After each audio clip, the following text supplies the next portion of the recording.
عباده الذين اصطفى أما بعد أعوذ بالله من الشيطان الرجيم بسم الله الرحمن الرحيم إنا نحن نزلنا الذكر وإنا له لحافظون سبحان ربك رب العزة عما يصفون وسلام على المرسلين والحمد لله رب العالمين اللهم صل على سيدنا محمد وعلى آل سيدنا محمد وبارك وسلم اللهم صل على سيدنا محمد وعلى آل سيدنا محمد وبارك وسلم اللهم صل على سيدنا محمد وعلى آل سيدنا محمد وبارك وسلم انا نحن نزلنا الذکر، بے شک اس نصیحت نامے کو ہم نے ہی نازل کیا، وَإِنَّا لَهُ لَحَافِظُونَ، اور اس کی حفاظت کے بھی ہم ہی ذمہ دار ہیں۔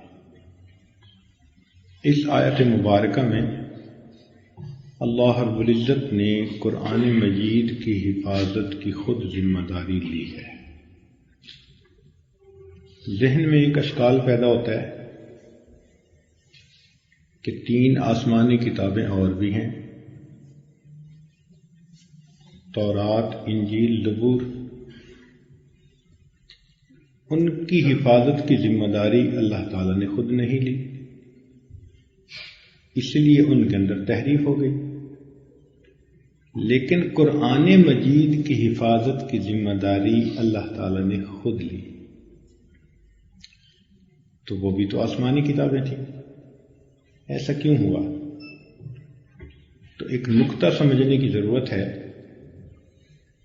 کہ جو پہلی 3 ہیں وہ اللہ تعالیٰ کی طرف سے کتابی شکل میں بھیجی گئیں، صحیفے بھیجے گئے، لکھی ہوئی بھیجی گئیں، وہ مکتوب تھے، وہ اللہ تعالیٰ کا پیغام تھا، لیکن اللہ تعالیٰ نے اس کی حفاظت کی ذمہ داری خود نہیں لی۔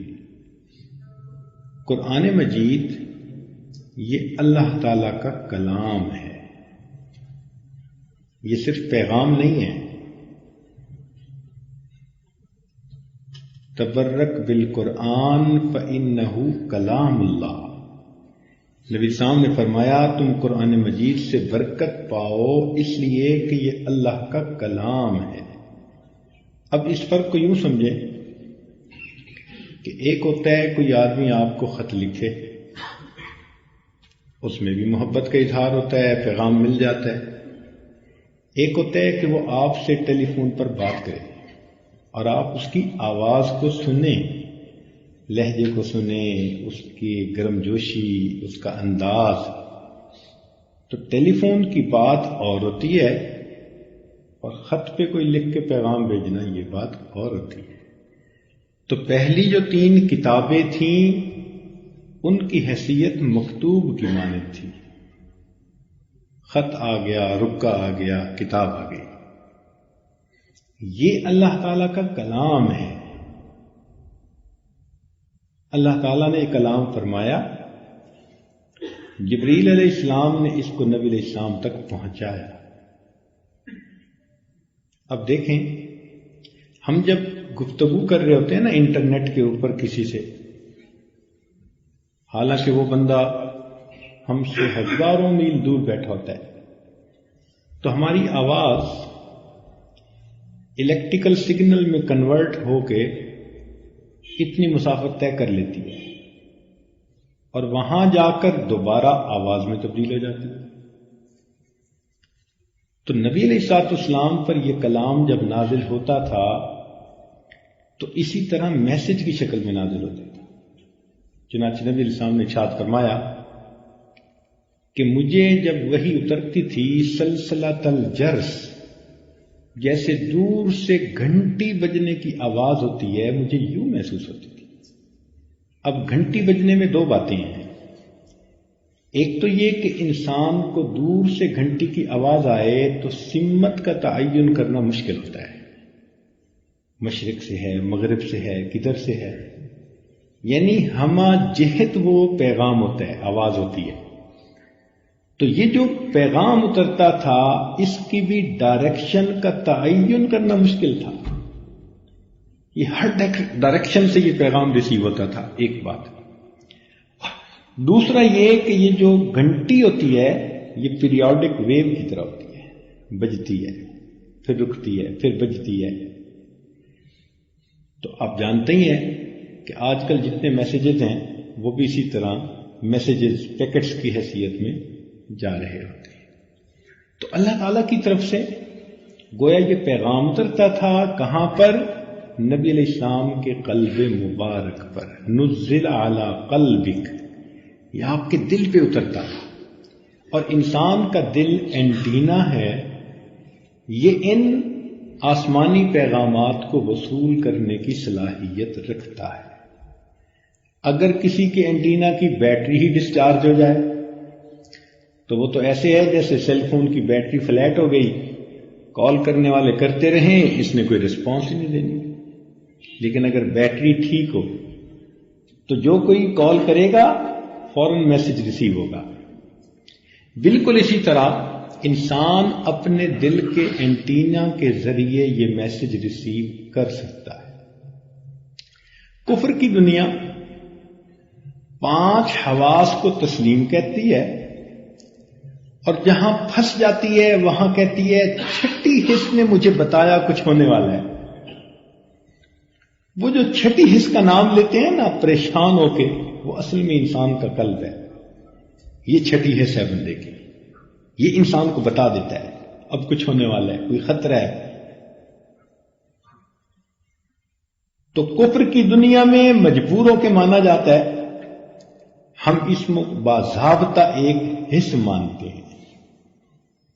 ہم یہ کہتے ہیں کہ الہام، وحی اللہ تعالی کی طرف سے بندے کے دل پہ آتی ہے، تو دل ایک حص ہے اور یہ باقی حصوں سے زیادہ بہتر حص ہے۔ اس کے ذریعے سے اللہ رب العزت کے پیغام کو انسان وصول کر سکتا ہے۔ چنانچہ نبی علیہ السلام پر جب یہ وحی اترتی تھی تو یہ آپ کے ذہن میں نقش ہو جاتی تھی، اور نقش ہونے کے بعد پھر آپ صلی اللہ علیہ وسلم اس کو ریپروڈیوس کرتے تھے۔ چنانچہ جیسے اللہ تعالیٰ نے کلام کو صادر فرمایا، ہو بہو اسی طرح جبریل علیہ السلام نے پہنچایا، اور ہو بہو اسی طرح نبی علیہ السلام نے اس کو تلاوت فرمایا۔ الفاظ وہی، حروف وہی، لہجہ وہی، ہر چیز ویسی ہی ہے جیسی کہ اوپر سے اللہ تعالیٰ کی طرف سے یہ کلام آیا۔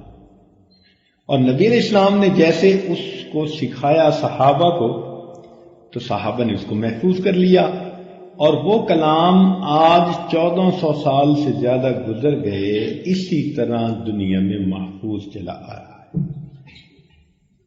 تو یہ اللہ تعالیٰ کا وہ کلام ہے، چونکہ یہ کلام خداوندی تھا اس لیے اللہ تعالیٰ نے اس کی حفاظت کی خود ذمہ داری لی۔ اب دیکھیں کہ اگر کوئی بادشاہ یہ کمٹمنٹ کرے کہ ملک کی حفاظت کی ذمہ داری میرے اوپر ہے، میں یہ ذمہ داری قبول کرتا ہوں، تو وہ خود تو نہیں جا کے چاروں طرف پہرا دے سکتا، اس کے لیے وہ ایک فوج تیار کرتا ہے۔ فوجی کا سٹیٹس اچھا ہوتا ہے، تنخواہیں اچھی ہوتی ہیں، غذا اچھی ہوتی ہے، چن چن کے لوگ فوج میں رکھے جاتے ہیں جن کی آئی کیو اچھا ہو، پرسنالٹی اچھی ہو، حاضر دماغ ہو، اچھی تعلیم ہو، اچھا فیملی بیک گراؤنڈ ہو، اچھی پرسنالٹیز ہو، اور پھر ان کو اس کام پر لگایا جاتا ہے کہ جی آپ ملک کی سرحدوں کی حفاظت کرو۔ تو حفاظت تو فوج کرتی ہے، مگر بادشاہ کہتا ہے کہ دیکھو میں نے اس ذریعے سے اپنے اس کام کو کر دکھایا۔ اسی طرح اللہ تعالیٰ نے فرمایا کہ اس کی حفاظت کی ذمہ داری بھی ہمارے اوپر ہے۔ تو اللہ تعالیٰ نے یہ کیا کہ اپنے بندوں میں سے کچھ ایسے بندے جن کے دلوں میں قرآن مجید کی محبت ڈال دی، اپنی محبت ڈال دی، اب ایک چاہت ہوتی ہے ان کے اندر، ایک شوق ہوتا ہے میں قرآن پاک کا حافظ بنوں، کسی کا دل چاہتا ہے میں بیٹے کو حافظ بناؤں، کسی کا دل چاہتا ہے میں بیٹی کو حافظ بناؤں۔ یہ خواہش دل میں پیدا ہو جانا یہ اللہ تعالیٰ کی طرف سے ہے، یہ اللہ کا انعام ہے۔ چنانچہ کتنے لوگ ہیں جو اپنے بچوں کو حافظ بناتے ہیں، کتنے لوگ ہیں جو خود حافظ بنتے ہیں، پھر اللہ تعالیٰ ان کو فوٹوگرافک میموری بھی دے دیتا ہے، چنانچہ وہ قرآن مجید کو یاد کر لیتے ہیں۔ یہ قرآن مجید کا یاد ہو جانا ایک معجزہ ہے۔ جتنا قرآن مجید کا والیوم ہے اتنی اگر دنیا کی کسی زبان میں کوئی کتاب ہو تو اس کتاب کو کوئی بندہ یاد نہیں کر سکتا، بلکہ عام طور پر دیکھا گیا کہ آپ ایک دفعہ اگر کتاب کو پڑھیں تو انٹرسٹ رہے گا، دوسری دفعہ پڑھیں انٹرسٹ کم ہو جائے گا، تیسری دفعہ اور کم، 4-5 دفعہ کے بعد کتاب دیکھنے کو دل نہیں کرے گا۔ قرآن مجید کا معاملہ اور ہے، ایک دفعہ پڑھیں تو دل اور زیادہ متوجہ ہوتا ہے، دوسری دفعہ پڑھیں اور زیادہ۔ جتنا جو انسان قرآن مجید کی زیادہ تلاوت کرتا ہے اتنا قرآن مجید کے ساتھ اس کی اٹیچمنٹ بڑھتی چلی جاتی ہے، ساری زندگی اس کو پڑھتے رہتے ہیں، اس کی لذت بڑھتی رہتی ہے، کم نہیں ہوتی۔ جیسے پیاسا بندہ سخت گرمی کے موسم میں ٹھنڈا پانی ملے تو کتنے شوق سے پیتا ہے، بالکل اسی طرح قرآن مجید سے محبت رکھنے والا بندہ اللہ تعالیٰ کے اس قرآن کو اسی شوق کے ساتھ پڑھتا ہے، دل نہیں بھرتا۔ عمریں گزر جاتی ہیں، زندگیاں ختم ہو جاتی ہیں، قرآن مجید کی وہ لذت ختم نہیں ہوتی۔ جب دیکھو ایک نئی لذت ہوتی ہے، ایک نیا سرور ہوتا ہے۔ تو اللہ رب العزت نے اس کی حفاظت اپنے بندوں سے لی، اسی لیے یہ جو قرآن مجید کے حافظ ہوتے ہیں یہ اللہ تعالیٰ کے چنے ہوئے بندے ہوتے ہیں۔ جیسے فوجی سلیکٹڈ بندہ ہوتا ہے نا، یہ بھی اللہ تعالیٰ کے چنے ہوئے بندے ہوتے ہیں، یہ اللہ تعالیٰ کے چنیدہ بندے ہوتے ہیں، ان کو اللہ نے چن لیا ہے اپنے لیے۔ اس لیے قیامت کے دن ان کے والدین کے سروں پہ نور کے تاج رکھے جائیں گے، اور ان حافظوں کو کہا جائے گا کہ کم از کم 10 بندوں کو جن پر جہنم واجب ہو چکی یہ شفاعت کریں اور ان کو اپنے ساتھ لے کر جنت میں جائیں۔ اب یہاں ایک نقطہ اور بھی سمجھنے والا ہے کہ کون سے 10 بندے؟ تو علماء نے ایک جو ہے نا بات کھولی کہ جب بھی کوئی بچہ حافظ بنتا ہے نا تو عام طور پر اس کے قریبی رشتہ داروں میں 2 طرح کے لوگ ہوتے ہیں۔ کچھ تو وہ ہوتے ہیں جو اس کے اس کام سے خوش نہیں ہوتے، وہ اس کو ڈسکریج کرتے ہیں، اسے ٹونٹ کرتے ہیں، کیا مولوی بن رہے ہو، کیا تم مدرسے جا رہے ہو، کیا تم یہ کر رہے ہو، وہ بچے کو ڈسکریج کرتے رہتے ہیں۔ ماں باپ کو بھی کہتے ہیں اسے انجینئر بناتے، اسے ڈاکٹر بناتے، اسے پائلٹ بناتے، MBA پڑھاتے، یہ کرتے وہ کرتے، تم نے کدھر ڈال دیا۔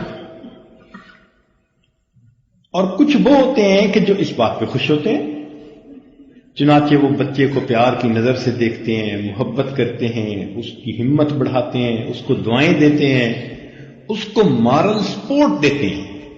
تو علماء نے لکھا کہ یہ 2 طرح کے گروپ ہو گئے، ایک وہ گروپ کہ جس نے اس کو پسند نہ کیا اور بچے کو ڈسکریج کرنے کی کوشش کی، اور وہ جنہوں نے انکریج کیا اور بچے کو مورلی سپورٹ کرنے کی کوشش کی۔ لہذا قیامت کے دن وہ تمام لوگ جو اس بچے کو ڈسکریج کرتے تھے وہ اپنے آپ کو اس کی شفاعت کے حق سے محروم کر دیں گے۔ بچے کی شفاعت ان گناہگاروں کے بارے میں ہوگی جو بچے کو سپورٹ کرتے تھے، اس کے لیے دعائیں کرتے تھے، اس کو کہا کرتے تھے تم اچھا کام کر رہے ہو۔ ان میں سے اگر کوئی بندے جہنم میں ہوں گے یہ بچہ ان کی شفاعت کر کے ان کو جنت میں لے جائے گا۔ اس لیے جب بھی کسی بچے کو دیکھیں کہ حافظ بن رہا ہے ہمیشہ اس کو سپورٹ کریں، ہمیشہ۔ بھئی میں ایک کام نہیں کر سکا، وہ کر رہا ہے تو میں کوئی خیر کا کلمہ تو کہہ سکتا ہوں۔ میں کم از کم یہ تو کہہ سکتا ہوں بچے آپ بہت اچھا کام کر رہے ہو، اللہ آپ کو خوش رکھے، اللہ تمہیں سلامت رکھے، اللہ تمہارے لیے آسان کرے۔ 2 بول بولیں گے بچے کا دل خوش ہو جائے گا۔ تو ایک تو یہ اصول بنا لیں، ہمیشہ جب بھی پتہ چلے کوئی بچہ حافظ بن رہا ہے، کوئی بچی حافظ بن رہی ہے، ہمیشہ اس کو مورلی سپورٹ کریں۔ کیا پتا ہمارا یہی عمل قیامت کے دن ہماری بخشش کا سبب بنتا ہے۔ یا وہ لوگ کہ جو حفظ کے مدارس ہوتے ہیں ان کو سپورٹ کر رہے ہوتے ہیں، کاروباری لوگ ہوتے ہیں، تاجر لوگ ہوتے ہیں، اللہ نے ان کو دیا ہوتا ہے اور وہ اپنے اس مال کے ذریعے ایسے مدارس کو چلانے میں ہیلپ فل ہوتے ہیں۔ یقیناً وہ لوگ ہوں گے جن کے لیے قیامت کے دن قرآن کی شفاعت ہوگی اور اللہ تعالیٰ کی ان کے اوپر رحمت کی نظر ہوگی۔ عام طور پر دیکھا ہے کہ آج کمپیوٹر پہ کوئی کام کیا جائے تو اس کو محفوظ کرنے کے 2 طریقے ہیں۔ ایک ہوتی ہے ہارڈ کاپی اور ایک ہوتی ہے سافٹ کاپی۔ ہارڈ کاپی تو یہ ہوئی کہ آپ نے کمپیوٹر پہ کوئی فائل لکھی، پھر پرنٹر سے اس کو پرنٹ کر کے فائل میں کاغذ لگا کے رکھ لیا، یہ ہارڈ کاپی کہلاتی ہے۔ اور سافٹ کاپی یہ ہوتی ہے کہ آپ جو کچھ کام کیا اس کو ہارڈ ڈسک کے اندر یا فلاپی ڈسک کے اندر یا سی ڈی کے اندر ٹرانسفر کر دیں، یہ سافٹ کاپی بن گئی۔ تو عام طور پر ڈیٹا کو 2 طرح سے محفوظ کیا جاتا ہے۔ اللہ تعالیٰ کی شان دیکھیں کہ اللہ رب العزت نے بھی 1400 سال پہلے سے ہی قرآن مجید کو 2 طرح سے محفوظ کروایا۔ ایک قرآن مجید کی ہارڈ کاپی اور ایک سافٹ کاپی۔ چنانچہ نبی علیہ الصلوۃ والسلام کا قلب مبارک وہ قرآن مجید کی سافٹ کاپی تھا، اور امت میں صحابہ کرام نے جو قرآن مجید کو حفظ کیا، حافظوں کے دل، حافظات کے دل اللہ تعالیٰ کے قرآن کی سافٹ کاپیز ہیں، یہ ڈسکٹس ہیں، یہ سی ڈیز ہیں جن کے اوپر اللہ کا کلام محفوظ ہوتا ہے۔ یہ چلتے پھرتے ہیں، جہاں چاہتے ہیں کھڑے ہو کے پڑھنا شروع کر دیتے ہیں، ماشاءاللہ ڈیٹا ریٹریو ہو جاتا ہے جب چاہتے ہیں۔ اللہ کی یہ شان ہوتی ہے۔ چنانچہ نبی علیہ الصلوۃ والسلام قرآن مجید کے سب سے پہلے حافظ، پھر صحابہ نے بھی حفظ کیا۔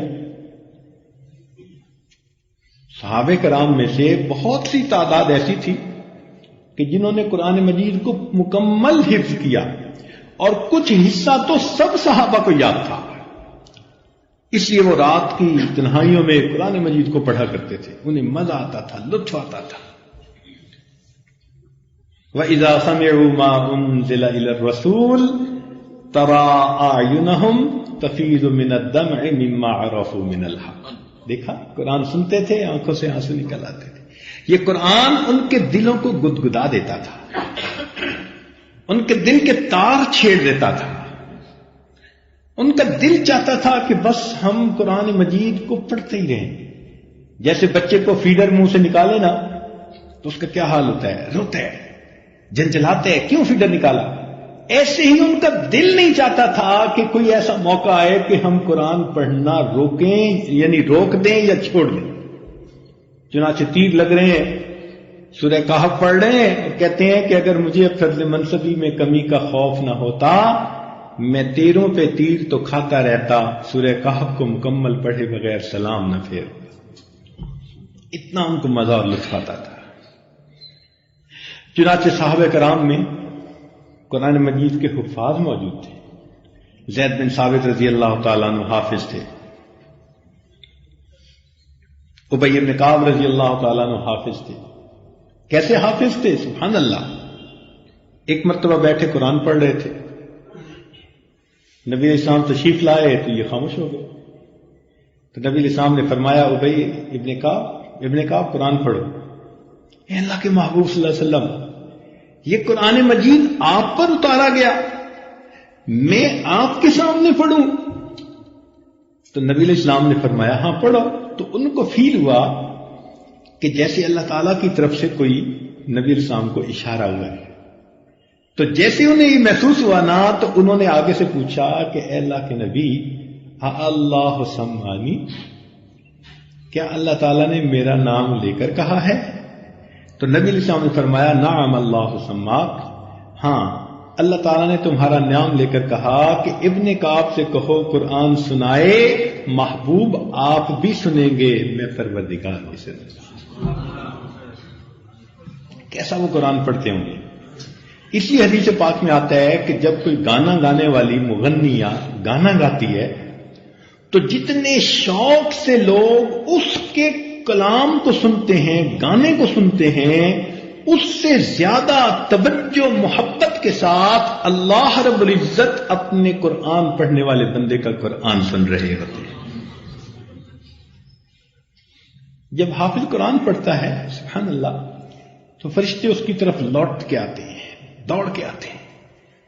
حضرت جبریل علیہ الصلوۃ والسلام فرشتوں میں سے وہ ہستی ہیں کہ جن کو قرآن مجید پڑھنے کی سعادت اللہ نے عطا فرمائی۔ باقی فرشتے قرآن پڑھ نہیں سکتے، یہ فقط انسانوں پر اللہ کا کلام اترا، وہ سن سکتے ہیں۔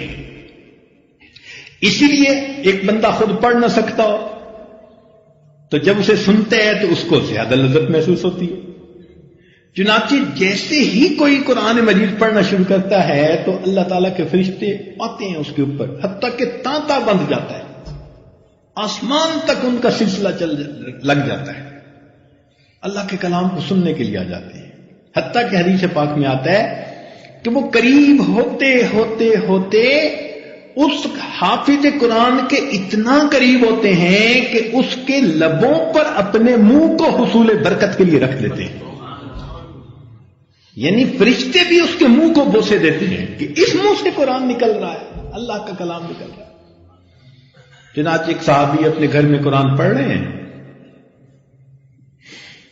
چھوٹا سا صحن ہے، چارپائی ہے، بیٹا لیٹا ہوا ہے، قریب گھوڑا بندھا ہوا ہے، طبیعت مچل رہی ہے، دل چاہتا ہے ذرا میں بلند آواز سے جہر میں قرآن پڑھوں،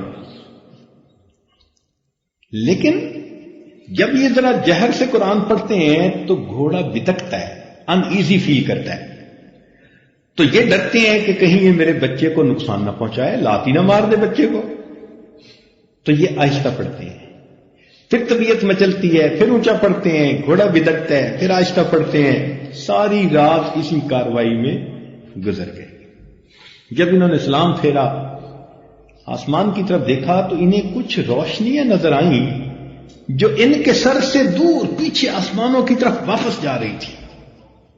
ان روشنیوں کو دیکھ کر حیران ہوئے، صبح نبی علیہ السلام کی خدمت میں حاضر ہو کر عرض کیا، اے اللہ تعالیٰ کے پیارے محبوب صلی اللہ علیہ وسلم، رات میرے ساتھ یہ معاملہ پیش آیا۔ تو نبی علیہ السلام نے فرمایا کہ جن کو تم نے روشنیوں کی شکل میں دیکھا وہ اللہ تعالیٰ کے فرشتے تھے، تمہارا قرآن سننے کے لیے آسمان سے اتر آئے تھے۔ اگر تم قرآن پڑھتے رہتے آج مدینہ کے لوگ اپنی آنکھوں سے فرشتوں کو دیکھ لیتے۔ تو یہ قرآن مجید ایسی نعمت ہے۔ اللہ قرآن مجید کے قاری گزرے ہیں امام عاصم رحمت اللہ علیہ، ان کے منہ سے بہت خوشبو آتی تھی، یعنی کیا مشک یا عنبر کی خوشبو ہوتی ہوگی جو ان کے منہ سے آتی تھی، سب لوگ بڑے حیران ہوتے تھے۔ ایک مرتبہ کسی نے کہا کہ حضرت آپ کون سی خوشبو منہ میں رکھتے ہیں کہ ایسی خوشبو تو کبھی سونگنے میں نہیں آئی، حیران ہوتا ہے بندہ۔ تو انہوں نے فرمایا کہ واللہ میں تو کوئی خوشبو منہ میں نہیں رکھتا۔ اس نے کہا حضرت مگر اتنی خوشبو آتی ہے یہ کیا؟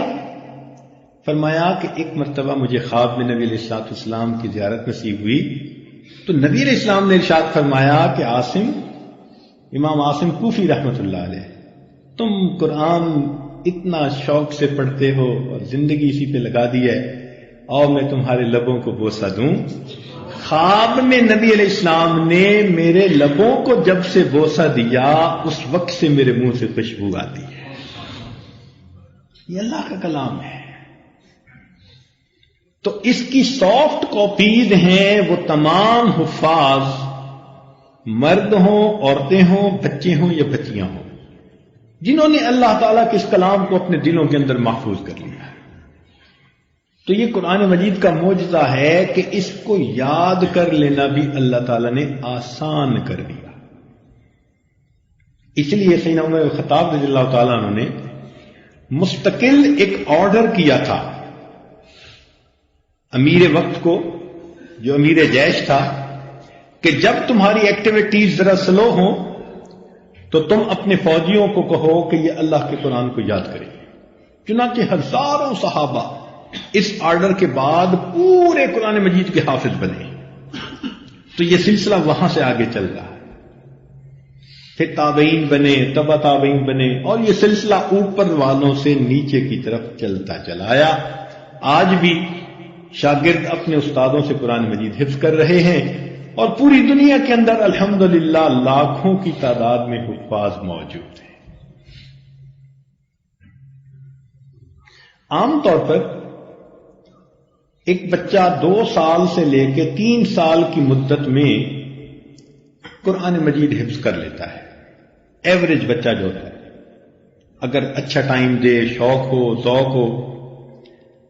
کوئی 2 سال میں کر لیتا ہے، کوئی 3 سال میں کر لیتا ہے، کوئی 2 سے بھی کم میں کر لیتا ہے۔ کتنا کم میں کر لیتا ہے؟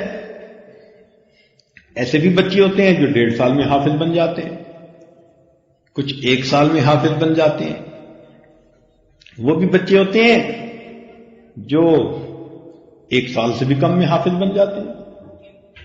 چنانچہ ایک مرتبہ ہمارے بچیوں کے جامعہ میں ایک لڑکی آئی داخلہ لینے کے لیے، اور وہ ڈبل ایم اے تھی، ایم اے جغرافی اور ایم اے کیلیگرافی ڈبل ایم اے کیا ہوا تھا۔ کہنے لگی جی حافظہ بننا ہے۔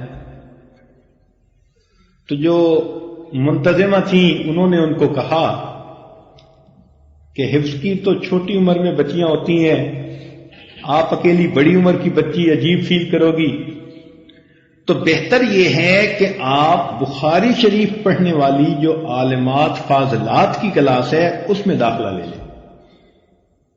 وہ کہنے لگی جی کہ میں بعد میں داخلہ لے لوں گی، میرے دل میں شوق بہت ہے، میں پہلے حافظہ بننا چاہتی ہوں۔ اس کے شوق کو دیکھ کے انہوں نے داخلہ دے دیا۔ 7 مہینے کے بعد مجھے اطلاع ملی جی کہ ایک بچی آئی تھی، ڈبل ایم اے تھی، اور آج 7 مہینے گزرے اور اس نے قرآن مجید کو مکمل حفظ کر لیا۔ اللہ کی شان۔ 7 مہینے سے بھی کم میں واقعات موجود ہیں، بعضوں نے 4 مہینے میں کر لیا، بعضوں نے 3 مہینے میں بھی کر لیا۔ حضرت مولانا قاسم نانوتوی رحمۃ اللہ علیہ ایک مرتبہ حج پر تشریف لے گئے، آپ کے ساتھ بہت علماء تھے، طلباء تھے، لیکن اللہ کی شان کہ ان میں سے پورا حافظ قرآن کوئی نہیں تھا۔ ادھر سے رمضان کا مہینہ شروع ہو گیا، حضرت نے فرمایا بھئی یہ بھی اچھا نہیں لگتا کہ اتنے بڑے بڑے علماء ہوں اور وہ آخری آیتوں کے ساتھ، سورتوں کے ساتھ تراویح پڑھ رہے ہیں۔ حضرت پھر کیا کریں؟ چنانچہ حضرت کیا کرتے کہ روزانہ دن میں 1 پارہ یاد کر لیتے اور شام کو، رات کو تراویح میں سنا دیتے۔ ادھر رمضان مکمل ہوا، ادھر ان کا قرآن مکمل ہو گیا۔ 30 دن میں قرآن مجید یاد کر لیا۔ 30 سے بھی کم دنوں کی جو ہے نا وہ مثالیں موجود ہیں۔ امام محمد رحمۃ اللہ علیہ امام اعظم ابو حنیفہ رحمۃ اللہ علیہ کے شاگرد تھے، ایک بڑے باپ کے، نواب کے بیٹے تھے، بہت خوبصورت تھے، ذہین تھے۔ جب ان کے والد ان کو لے کر آئے کہ جی میرے اس بچے کو آپ علم پڑھائیں، قبول فرمائیں، تو حضرت نے ان کو اپنی شاگردی میں قبول کر لیا۔ تو پوچھا کہ بچہ کیا قرآن مجید کے حافظ ہو؟ تو انہوں نے کہا نہیں۔ امام اعظم ابو حنیفہ رحمۃ اللہ علیہ نے فرمایا کہ میرے ہاں علم پڑھنے کے لیے حافظ ہونا شرط ہے، یہ پری کوالیفیکیشن ہے میرا شاگرد بننے کے لیے، لہذا جاؤ قرآن پاک کو حفظ کر کے آؤ۔ تو امام محمد رحمۃ اللہ علیہ چلے گئے۔ ٹھیک 1 ہفتے کے بعد دوبارہ آئے، حضرت اپنا شاگرد بنا لیجیے۔ حضرت نے فرمایا بھائی تمہیں کہا ہے کہ حفظ کر کے آؤ۔ حضرت میں قرآن مجید کو حفظ کر کے پھر آپ کے پاس آیا۔ 1 ہفتے میں قرآن مجید کا حفظ مکمل کر لیا. اور مفتی تقی عثمانی دعوت برکاتہم نے اپنی کتاب چھوٹی سی ہے تراشے، اس میں یہ واقعہ لکھا کہ چند بڑے بڑے علماء بیٹھے ہوئے تھے، تذکرہ چھڑ گیا کہ فلاں عالم بھی ہے، حافظ بھی ہے، فلاں فقط عالم ہے. تو ان میں ایک آدمی تھا، اس کا نام تھا ہشام کلبی. اس کے بارے میں کہا گیا کہ یہ بھئی عالم تو بہت بھاری ہے، بڑا ہے، مگر حافظ نہیں ہے. تو وہ کہتے ہیں کہ مجھے اس وقت احساس ہوا کہ اچھا مجھے مکمل حافظ ہونا چاہیے. وہیں بیٹھے بیٹھے میں نے حفظ کا ارادہ کر لیا اور تیسرے دن میں پورے قرآن مجید کا حافظ بن چکا تھا. ایسی بھی مثالیں موجود ہیں. اب دیکھیے کہ اتنی بڑی کتاب اور 3 دن میں، یہ تو اللہ تعالیٰ کی طرف سے ہی ہے. ایسے لگتا ہے کہ جیسے ادھر سے وہ کاپی کی یعنی کمانڈ گئی اور ادھر سے ڈیٹا ٹرانسفر ہونے میں جیسے بس چند سیکنڈ لگ جاتے ہیں نا، کوئی ایسا ہی سلسلہ بنا. اللہ نے پورے قرآن کو ٹرانسفر ہی کر دیا. چلو ماشاء اللہ. اچھا یہ بھی عجیب بات ہے کہ مختلف عمر کے لوگوں نے قرآن مجید حفظ کیا. یہ نہیں ہے کہ بچوں نے کیا یا جوانوں نے کیا یا بوڑھوں نے کیا، نہیں، ہر عمر کے بندے نے قرآن مجید کا حفظ کیا. چنانچہ ایسی بھی مثالیں ہیں کہ نوجوان حافظ بنے، کوئی 20 سال میں بنا، کوئی 30 سال میں بنا، کوئی 40 میں، 50 میں، مگر چھوٹی عمر کی بھی مثالیں ہیں. ہمارے ہاں عام طور پر بچے 10 سال 11 سال کی عمر میں قرآن مجید کے حافظ مکمل بن جاتے ہیں. اور بہترین ایج یہی ہوتی ہے کہ بچے کو پہلے 5 کلاسیں پڑھائی جائیں اسکول کی، تاکہ اس کے اندر تھوڑی سمجھ بوجھ آ جائے، اور پھر اس کو قرآن مجید کا حافظ بنایا جائے. تو وہ بچہ 1.5 سال 2 سال میں قرآن مجید کا مکمل حافظ بن جاتا ہے. کئی جگہوں پر ترتیب یہ ہے کہ سکول کے ساتھ ہی حافظ بنا لیتے ہیں، جیسی بھی ترتیب ہو. بہرحال یہ بیسٹ ایج ہوتی ہے قرآن مجید یاد کرنے کی. 7 سال کی عمر میں بھی بچے قرآن مجید یاد کر لیتے ہیں. پچھلے سال کے اجتماع پر ہمارے ہاں ایک حافظہ بچی نے پڑھا، اس کی عمر 7 سال پوری نہیں تھی، 6.25 سال عمر تھی. وہ اتنی چھوٹی تھی کہ جب ہم نے اس کو میز پہ کھڑا کیا تو ہمارے بعد پٹھان دوست کہنے لگے کہ یہ گڑیا قرآن پڑھنے والی کہاں سے آئی تھی. وہ سمجھتے تھے کوئی پلاسٹک کی گڑیا قرآن پڑھ رہی تھی. اتنی چھوٹی بچی تھی اور وہ حافظہ بن گئی. 6.25 سال کی عمر میں قرآن پاک کی حافظہ. اس سے کم عمر کی بھی مثالیں موجود ہیں. چنانچہ ہارون رشید کے دور میں ایک بچے کو اس کے والد لے کر آئے، جس بچے کی عمر 5 سال تھی اور وہ قرآن مجید کا حافظ تھا. اتنا چھوٹا بچہ تھا. کتابوں میں لکھا ہے کہ جب والد نے کہا کہ بیٹا قرآن پڑھو تو وہ ضد کرنے لگا کہ ابو پہلے میرے ساتھ وعدہ کریں کہ مجھے گڑ کی ڈلی لے کے دیں گے یا نہیں. اس زمانے کی چنگم کینڈی یہی کچھ ہوتا تھا، گڑ ہی ہوتا تھا. اس نے کہا کہ ابو وعدہ کریں، تو ابو نے وعدہ کیا، ہاں بیٹے میں تمہیں گڑ لے کے دوں گا. تو اس کے وقت اس نے پڑھنا شروع کیا. ہارون رشید خود بھی حافظ تھا. اس نے مختلف جگہوں سے اس سے قرآن پاک سنا. اللہ کی شان، بچے نے ہر جگہ سے صحیح قرآن پاک سنا دیا. تو 5 سال کی عمر میں بھی بچے آپ. بڑی عمر کو دیکھیں تو ماشاءاللہ پکی عمر میں بھی لوگ حافظ بنے. کوئی 50 کا بنا، کوئی 60 میں بنا. ہمارے اپنے تعلق والے ایک صاحب ہیں، انہوں نے ایک مرتبہ قرآن مجید جب مکمل کیا تو مجھے حکم دیا جی کہ آپ نے دستار بندی کے لیے آنا ہے. حاضر ہو گیا. اللہ کی شان کہ جب ان کی دستار بندھانے کا وقت آیا تو میں نے ان کی طرف دیکھا. ان کے سر کے بال بھی سفید تھے، داڑھی کے بھی سفید تھے، مونچھوں کے بال بھی سفید تھے، یہ بھووں کے بال بھی سفید تھے، اور پلکوں کے بال اور یہ جو کلائیوں پہ بازو پہ ہوتے ہیں یہ بال بھی سفید تھے. مجھے ان کے پورے جسم پہ کوئی کالا بال نظر نہ آیا، شاید 90 کے قریب ان کی عمر تھی، اس عمر میں اللہ نے ان کو قرآن کا حافظ بنا دیا۔ تو 5 سال کی مثالیں بھی موجود اور 90 سال کی مثالیں بھی موجود۔ اللہ اکبر کبیرہ۔ اور یہ کام جیسے مردوں نے کیا ایسے عورتوں نے بھی کیا۔ اللہ کی وہ نیک بندیاں جن کے دل میں اللہ تعالی نے اپنی محبت کو بھرا، وہ بھی قرآن پاک کا حافظہ بنی۔ چنانچہ امت میں سیدہ عائشہ صدیقہ رضی اللہ تعالیٰ عنہا، سیدہ حفصہ رضی اللہ تعالیٰ عنہا، یہ قرآن مجید کی پہلی مکمل حافظات تھی، ام المومنین میں سے، امہات المومنین میں سے۔ پھر اس کے بعد اور صحابیات بھی بنتی چلی گئی، اور یہ سلسلہ مستورات میں بھی چلا گیا۔ الحمدللہ اس وقت بھی بنات کے مدارس ہیں جہاں بچیاں اللہ کے قرآن کی حافظات بن رہی ہیں۔ ہمارا مشاہدہ اور تجربہ یہ ہے کہ ایک بھائی اور ایک بہن ایک ہی وقت میں اگر قرآن پاک حفظ کرنا شروع کرے نا تو بہن پہلے کر لیتی ہے بھائی کی نسبت۔ اس کی وجہ یہ ہے کہ بچیوں کے اندر کنسنٹریشن زیادہ ہوتی ہے اور بچوں کے اندر فرسٹریشن زیادہ ہوتی ہے۔ یہ اپنا وقت ضائع کرتے ہیں، وہ اپنا وقت نہیں ضائع کرتی۔ اسی لیے ایک ہی وقت میں اگر شروع کریں تو عام طور پر حفظ میں بچیاں بچوں سے زیادہ آگے نکل جاتی ہیں۔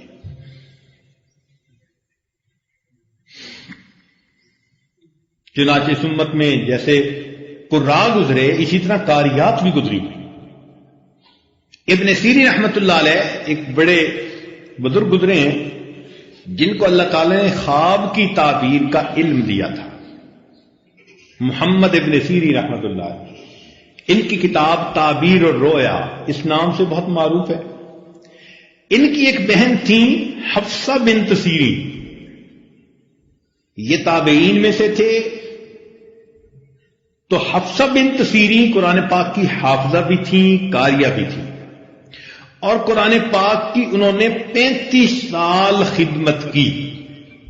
وہ کیسے کہ اپنے گھر میں انہوں نے ایک چھوٹی سی مسجد بنائی تھی جس کو مسجد بیت کہتے ہیں، گھر کی مسجد۔ وہ اعتکاف کی نیت سے 35 سال وہاں رہی، فقط ضرورت کے لیے مسجد سے باہر آتی تھی ورنہ وہی رہتی تھی۔ بچے بچیوں کو، عورتوں کو اللہ کا قرآن سکھاتی تھی، جب فارغ ہوتی تھی تو اپنا وقت اللہ کی عبادت میں گزار دیا کرتی تھی۔ 35 سال انہوں نے وہاں گزارے۔ چنانچہ ایاس بن معاویہ رحمت اللہ علیہ سے کسی نے پوچھا کہ تابعین میں تمہاری نظر میں سب سے افضل کون ہے؟ انہوں نے کہا کہ میری نظر میں حفصہ بنت سیرین۔ تو پوچھنے والے نے کہا کہ کیا حسن بصری سے بھی انہوں کو فضیلت دے رہے ہو؟ وہ کہنے لگے کہ میں اگر مجھ سے پوچھا جائے تو میں حفصہ میں وہ خوبیاں دیکھتا ہوں کہ میں ان کو حسن بصری پر بھی فضیلت دینے کے لیے تیار ہوں۔ اس سے اندازہ لگا لیجئے کہ وہ کس درجے کی حافظہ کاریہ اور نیک خاتون ہوں گی۔ کئی مرتبہ ابن سیرین رحمت اللہ علیہ قرآن مجید پڑھتے ہوئے کسی لفظ کی ادائیگی میں تھوڑا متردد ہوتے تو بچے کو بھیجتے تھے کہ جاؤ اور میری بہن حفصہ سے پوچھ کے آؤ کہ یہ لفظ کیسے پڑھنا ہے، جیسے وہ پڑھتی تھی اسی طرح محمد ابن سیرین رحمت اللہ علیہ پڑھا کرتے تھے۔ ایسی بھی اللہ کی بندیاں گزری۔ ان کے بارے میں آتا ہے کہ وہ رات ہوتی تھی تو عشاء کے بعد 2 رکعت کی نیت باندھتی تھی اور پوری رات اللہ کا قرآن پڑھنے میں گزار دیتی تھی۔ ان کی ایک باندھی تھی خادمہ، وہ عقل کی پوری تھی۔ ایک دن ہمسائے کے گھر گئی تو ہمسایوں نے کہا کہ بتاؤ تمہاری مالکہ کا کیا حال ہے؟ تو وہ بیچاری اب بات تو پوری سمجھتی نہیں تھی، کہنے لگی ٹھیک ہے، ان کا سناؤ کیسے اس کے دن رات گزرتے ہیں؟ کہنے لگی پتہ نہیں، 20 سال مجھے ان کی خدمت کرتے ہو گئے ہیں، روز دیکھتی ہوں عشاء کا وقت ہوتا ہے بس وہ 2 رکعت نیت باندھ لیتی ہیں اور رونا شروع کر دیتی ہیں۔ مجھے اس بات کی سمجھ نہیں آئی کہ ان سے کون سا ایسا گناہ سرزد ہوا کہ 20 سال رونے کے بعد بھی ابھی معاف نہیں ہوا۔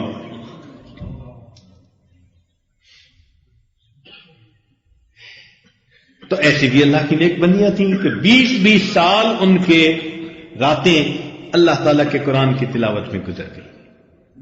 تو جیسے مردوں نے قرآن مجید کو حفظ کیا اسی طرح عورتوں نے بھی حفظ کیا.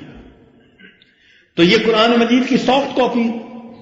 اچھا، ایکوریسی ایسی ہوتی ہے بعض لوگوں کے اندر کہ واقعی قرآن مجید کو انہوں نے صحیح معنوں میں ضبط کیا ہوتا ہے، صحیح معنوں میں.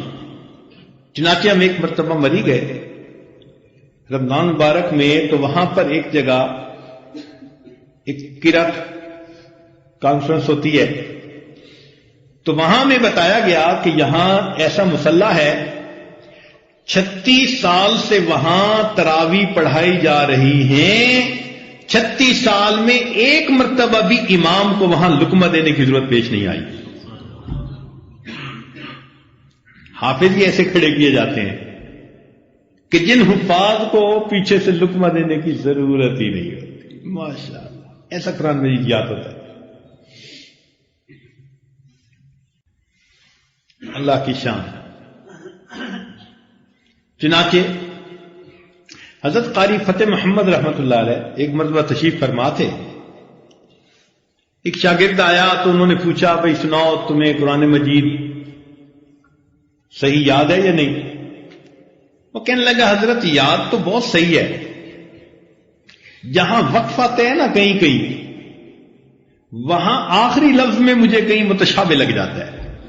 بما تعملون خبیرہ یا بصیرہ، یہاں کے تعملون یعملون، آخری لفظ کے اوپر نہ مجھے متشابہ لگ جاتا ہے.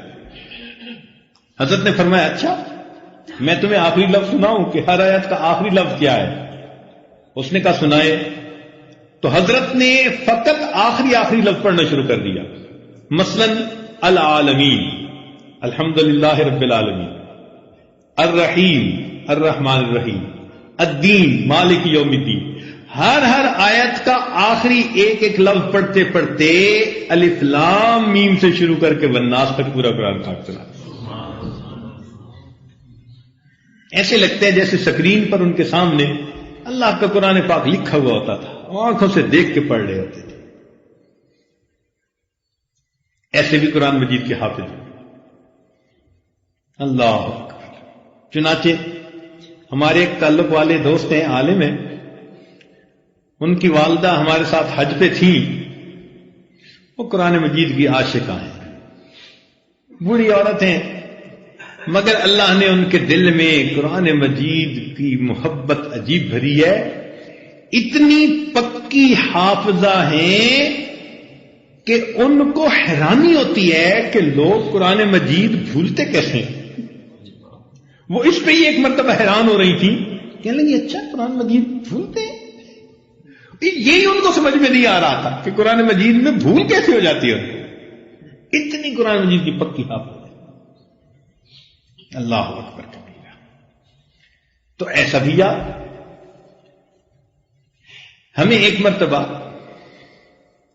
ایک صاحب سے ملنے کا موقع ہوا، ایک تقریب تھی نکاح کی، اس میں اکٹھے ہوئے. تو کسی نے کہا جی کہ یہ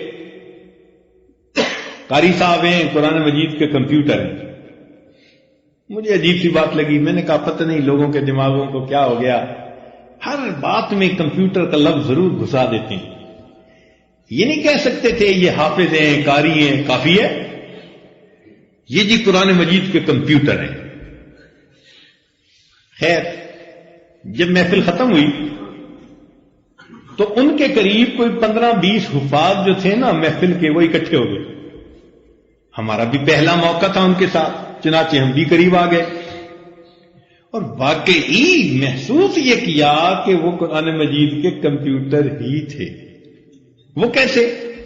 حفاظ جب عام طور پر ایک دوسرے سے کوئی پوچھنا ہوتا ہے نا تو یہ پوچھتے ہیں اچھا بھائی فکیفہ، اس لفظ سے تم آیت آگے پڑھو. اب فکیفہ تو کتنی جگہوں پر آ گیا. فتکون پڑھو آگے بھائی، تو پھر آیت آگے پڑھنی ہوتی ہے. اس طرح یہ ایک دوسرے کا ٹیسٹ لیتے ہیں. تو یہ تو آسان ٹیسٹ ہے. اکثر لوگ لے لیتے ہیں فتکونا سے مختلف آیتیں پڑھ دیتے ہیں آگے، مگر وہاں تو معاملہ اور تھا۔ ایک صاحب نے پوچھا جی کہ فتکونا کا لفظ کہاں ہے؟ انہوں نے آیت نہیں پڑھی، فتکونا کا لفظ سنتے ہی کہنے لگے فلاں پارے فلاں سورت کی فلاں نمبر آیت کے اندر ہے، پھر فلاں پارا فلاں سورت کی فلاں آیت کے اندر ہے۔ وہ آیتوں کے نمبر بتا رہے تھے۔ اچھا، چند دو تین قرآن پاک لوگوں کے پاس تھے بھی صحیح، وہ اس کو دیکھ بھی رہے تھے اور واقعی جو آیت کا نمبر وہ بتا رہے تھے اسی آیت میں وہ لفظ موجود ہوتا تھا۔ میں نے کہا یا اللہ، قرآن مجید کے حافظ تو بڑے دیکھے تھے، ایسا بندہ تو نہیں دیکھا کہ جس کو آیتوں کے نمبر تک بھی یاد تھے۔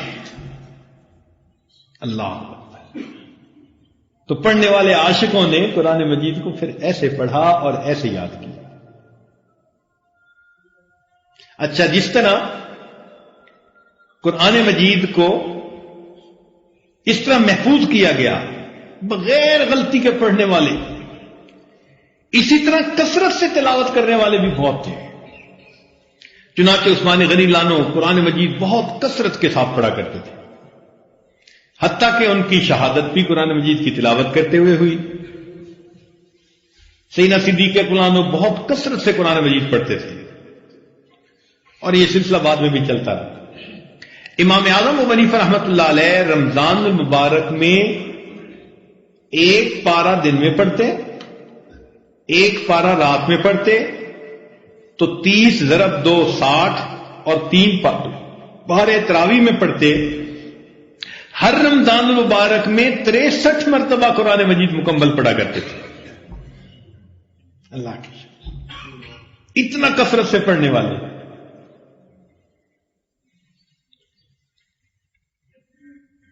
تو پڑھنے والوں نے اس کو پڑھا بھی خوب ہے۔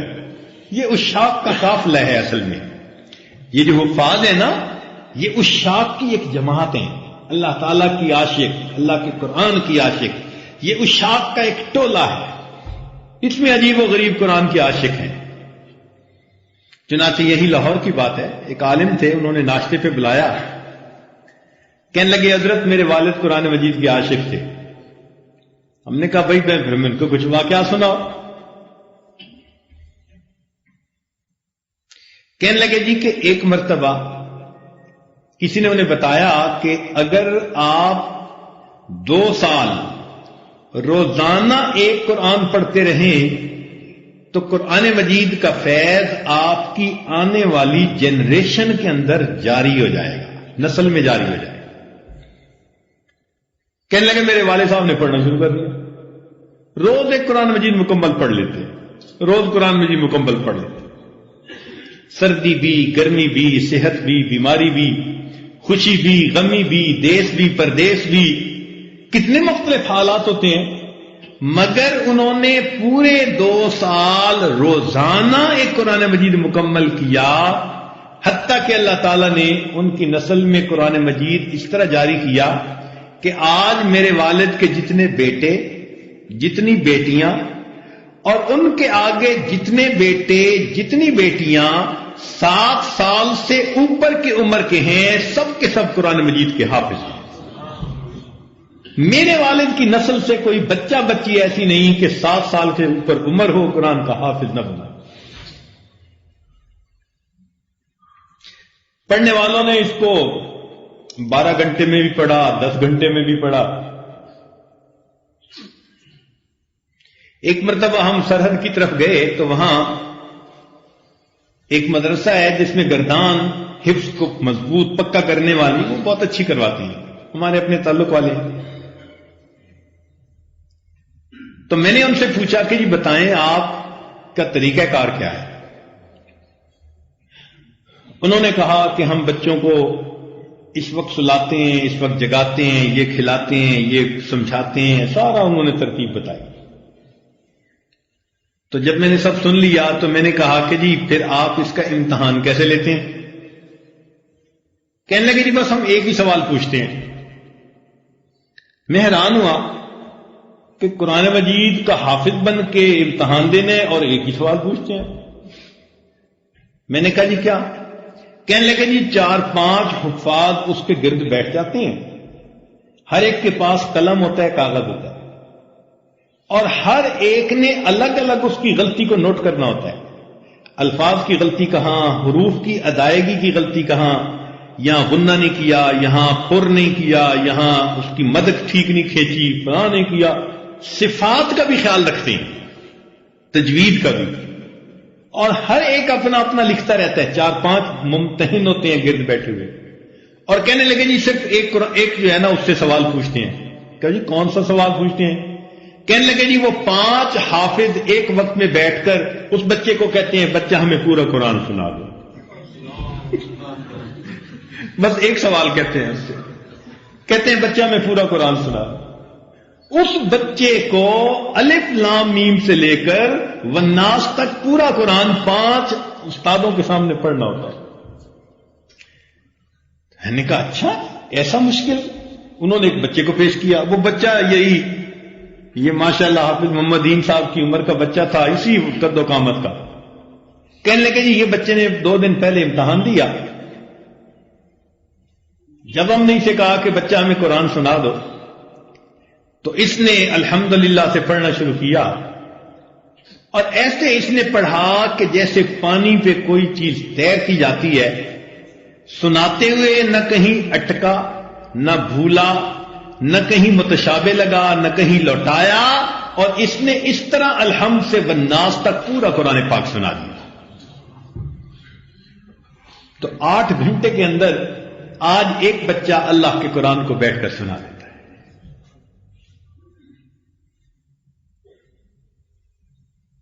تو جس طرح مردوں نے اس کو اپنے سینوں میں محفوظ کیا، عورتوں نے بھی اس کو اپنے سینوں میں محفوظ کیا۔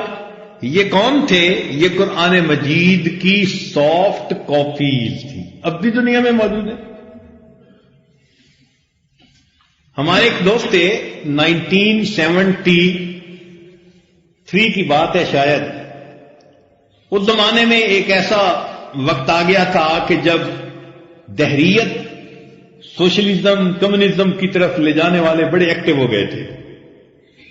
کوئی کہتا تھا ایشیا سرخ ہے، کوئی کہتا تھا ایشیا سبز ہے، وہ عجیب سا سلسلہ تھا۔ اس زمانے میں ہم یونیورسٹی میں تھے، تو ہمارے ایک دوست جو تھے وہ سٹیل مل کراچی کے اندر جاب لی انہوں نے، تو ان کو بھیجا گیا رشیا ٹریننگ حاصل کرنے کے لیے۔ وہ کہتے ہیں کہ مجھے وہاں جمعہ کا دن تھا، تو میں نے لوگوں سے کہا کہ بھئی مجھے تو مسجد دکھاؤ، میں مسجد میں جا کے نماز پڑھوں۔ لوگوں نے کہا جی کہ یہاں باقی مسجدیں تو بند ہیں، بس 1-2 مسجدیں ٹورسٹ کے لیے کھولی ہوئی ہیں، تو آپ یہیں پڑھ لو۔ میں نے کہا نہیں، بس میرا دل کافی اداس ہے مسجد سے، میں جاتا ہوں مسجد میں۔ مسجد کا خادم ملا، میں نے کہا کہ بھئی مسجد کھولو۔ اس نے کہا جی کھول تو میں دیتا ہوں، اگر آپ کو پولیس پکڑ کے لے گئی تو ذمہ دار میں نہیں ہوں گا۔ میں نے کہا مجھے پرواہ نہیں ہے، میں اپنے ملک میں بھی مسلمان تھا، میں یہاں بھی مسلمان ہوں، میں اپنی اگر نماز ادا کروں گا تو کون مجھے پکڑ سکتا ہے، میں مہمان ہوں، میں کوئی بھاگ کے تو نہیں آیا ہوا۔ کہنے لگے میں نے اذان دی، نماز پڑھی، تو قریب کے گھروں کے جو بچے تھے نا انہوں نے مجھے دیکھ لیا، تو انہوں نے اپنے گھر والوں کو جا کے بتا دیا۔ جب میں نماز پڑھ کے نکلنے لگا تو قریب کے چند مرد عورتیں جو تھے وہ آئے، مجھے دیکھا اور اشارہ کیا کہ بھئی آپ ہمارے پاس چائے کی دعوت قبول فرمائیں۔ میرے پاس بھی ٹائم تھا، میں نے کہا بہت اچھا۔ کہنے لگے کہ میں ان کے پاس چلا گیا، جب ان کے گھر چلا گیا انہوں نے کنڈی لگا لی، اور انہوں نے دیکھا کہ اب باہر کا بندہ کوئی نہیں، تو وہ بڑے اب مطمئن ہو گئے کہ چلو سب اپنے ہیں، اب کوئی انٹیلیجنس والا نہیں ہے کہ جو شکایت لگائے گا مصیبت کھڑی کرے گا۔ کہنے لگے انہوں نے کھانا کھلایا، چائے پلائی، پھر باتیں پوچھنے بیٹھ گئے پاکستان کے بارے میں، مسلمانوں کے بارے میں۔ اب صورتحال ایسی تھی کہ جہاں میں بیٹھا تھا میرے آگے چھوٹے چھوٹے بچے تھے، ان کے پیچھے مرد تھے، اور مردوں کے پیچھے گھروں کی عورتیں بھی تھیں۔ قدرتاً میرے دل میں خیال آیا تو میں نے آگے بیٹھے ہوئے ایک بچے سے پوچھا کہ بچے تم قرآن پاک پڑھنا جانتے ہو؟ اس نے سر ہلایا کہ ہاں میں جانتا ہوں. میں نے اپنی جیب سے قرآن مجید نکالا چھوٹا اور اس کے سامنے یوں کر کے کہا کہ اچھا یہاں سے پڑھو. اب وہ بچہ کبھی قرآن مجید کو دیکھتا ہے، کبھی مجھے دیکھتا ہے، کبھی قرآن مجید کو دیکھتا ہے، کبھی مجھے دیکھتا ہے. میں نے کہا پڑھو نا، یا ایھا الذین آمنوا قوا انفسکم واہلیکم نارا. جیسے ہی میں نے 2 لفظ پڑھے تو بچے نے پڑھنا شروع کر دیا اور وہ پڑھتا ہی جا رہا تھا. مجھے بڑی حیرانی ہوئی، بھی پہلے پڑھتا نہیں تھا، اب پڑھنا شروع کیا تو رکتا نہیں ہے. تو میں نے اس کے والد سے پوچھا کہ یہ کیا مسئلہ ہے؟ تو اس کے والد نے کہا کہ جی بات یہ ہے کہ آپ لوگ خوش نصیب ہیں، مسلمان ہیں، مسلمانوں کا ملک ہے، آپ کے گھروں میں، مسجدوں میں، ہر جگہ پر اللہ کا قرآن موجود ہے، جہاں چاہو بیٹھ کے پڑھو، کوئی روکنے والا نہیں. ہم جس ملک میں ہیں یہاں ہم گھروں میں نہیں رکھ سکتے، مسجدوں میں نہیں رکھ سکتے. اگر کسی کے ہاں ایک کاغذ، ایک صفحہ، ایک ورق قرآن مجید کا مل جائے تو اس گھر کے لوگوں کو پھانسی کی سزا ملتی ہے. تو ہم نے تو اپنے بچوں کو کبھی قرآن پاک دکھایا بھی نہیں، دیکھا بھی نہیں. تو ہوتا یہ ہے کہ جو پرانے حافظ ہمارے تھے نا، جب انقلاب آیا ہم اپنے بچوں کو ان کے پاس شاگرد بھیج دیتے تھے بنا کر کہ جی درزی ہیں، ہمارا بچہ درزی کا فن سیکھ رہا ہے. تو استاد اس کو کپڑے بھی سینا سکھاتا اور ساتھ ساتھ نابینا بچے کی طرح اس کو 2 آیتیں 3 آیتیں زبانی بتا دیتا. وہ بچہ زبانی یاد کر لیتا، وہ زبانی سبق دے دیتا، وہ یاد کر لیتا. چنانچہ زبانی سن کے یاد کرتے کرتے ایسا وقت آ جاتا کہ بچہ قرآن پاک کا حافظ تو بن جاتا، اس کو قرآن پاک نادرا پڑھنا نہیں آتا تھا، اس لیے کہ دیکھا جو کبھی نہیں تھا. تو جب آپ نے پہلے دکھایا کہ جی یہاں سے پڑھو تو اس کو کیا پتا، اس نے تو کبھی قرآن پاک دیکھا ہی نہیں. کہنے لگے میں حیران ہوا کہ لوگو تم کاغذ پہ لکھے قرآن مجید پر تو پابندیاں عائد کر سکتے ہو، اور یہ جو سینوں پر لکھا ہوا ہے تم ان پر کیسے پابندیاں عائد کر سکتے ہو؟ تو یہ قرآن مجید کی سافٹ کاپیز ہیں، اس لیے حافظ کا ہمیشہ احترام کرنا چاہیے، حافظ کو محبت کی نظر سے دیکھنا چاہیے، احترام کرنا چاہیے. وہ اللہ رب العزت کے کلام کو سینے میں لے کے پھر رہا ہوتا ہے، اور حافظ کو بھی اپنے اس کلام کا عزت اکرام کرنا چاہیے، قدر کرنی چاہیے.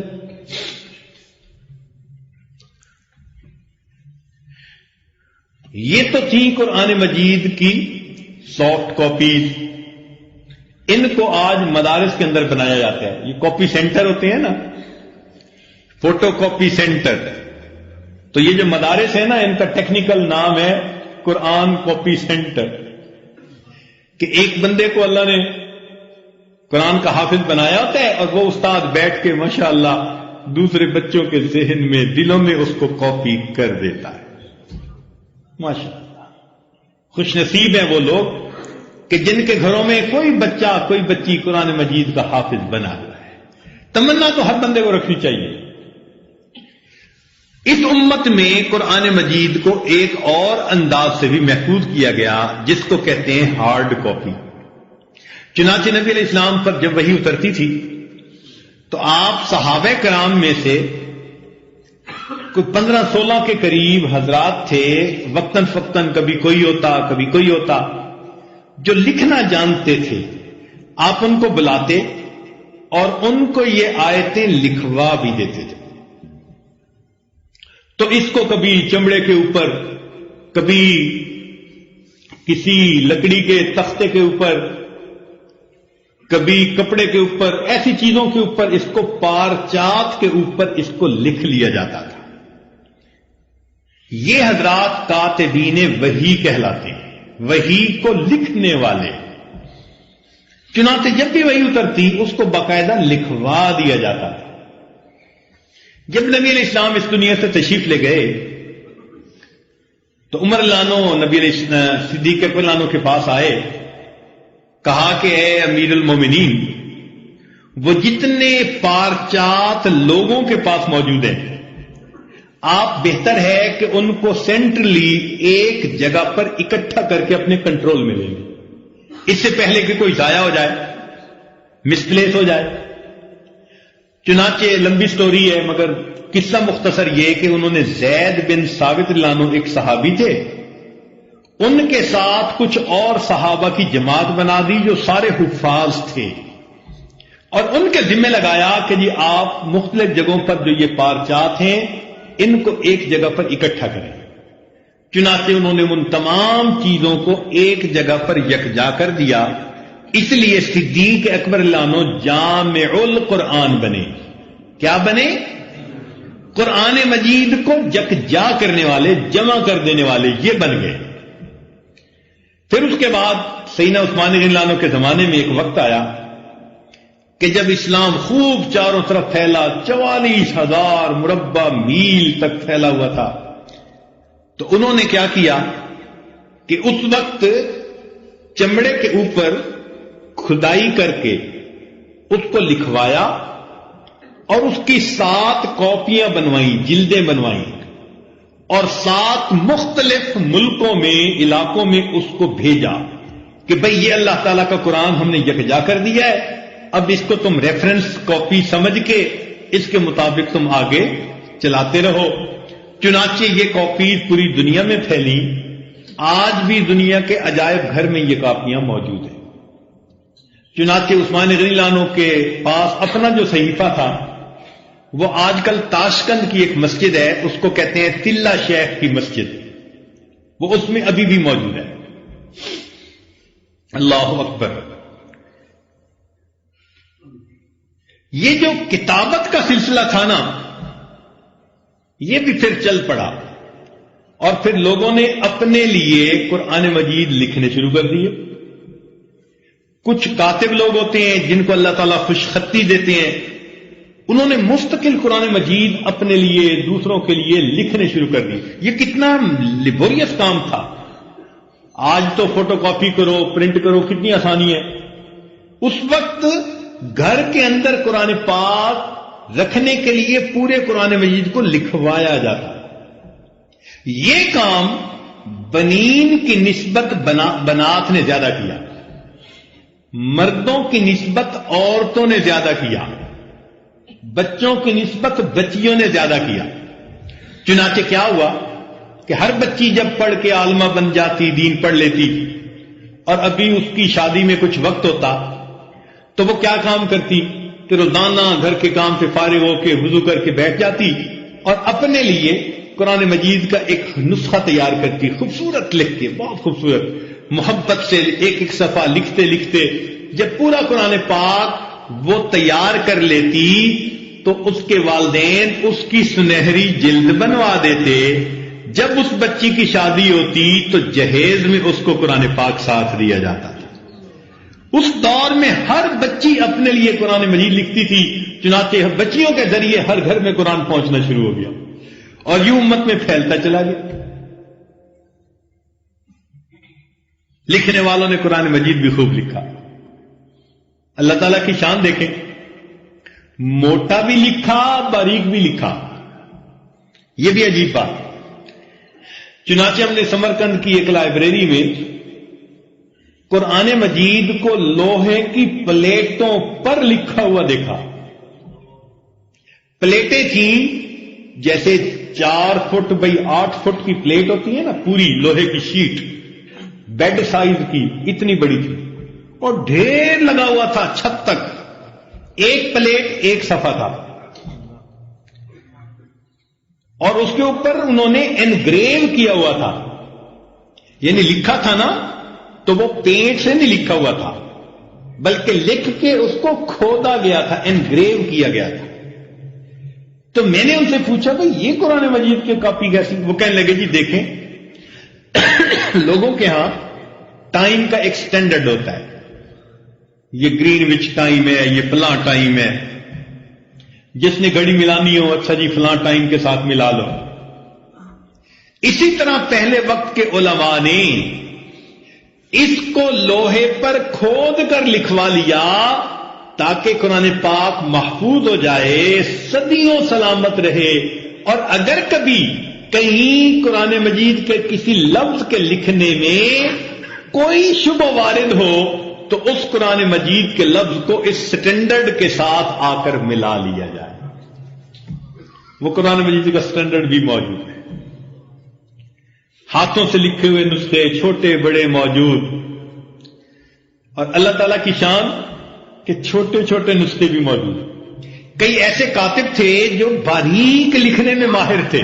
اللہ نے اپنے بندوں کو مختلف صفات دی ہیں. وہ باریک لکھنے میں ماہر تھے.